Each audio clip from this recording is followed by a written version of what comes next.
Usafirishaji wa madawa ya kulevya ni moja ya changamoto zinazoathiri usalama, afya na maendeleo ya taifa letu kwa ujumla.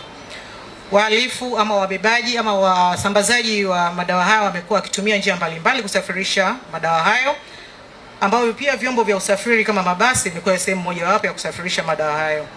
Hali hii inaweza kuhatarisha usalama wa wasafiri wengine, lakini pia inaharibu taswira ya sekta ya usafiri. Mamlaka ya udhibiti usafiri ardhini LATRA kwa kushirikiana na wadau mbalimbali wa sekta ya usafiri na vyombo vya dola tunaendelea kusimamia uzingatiaji wa sheria, kanuni na taratibu zinazolenga kuzuia matumizi mabaya ya vyombo vya usafiri katika shughuli kama hizi tunazozungumzia hapa za usafirishaji wa madawa ya kulevya.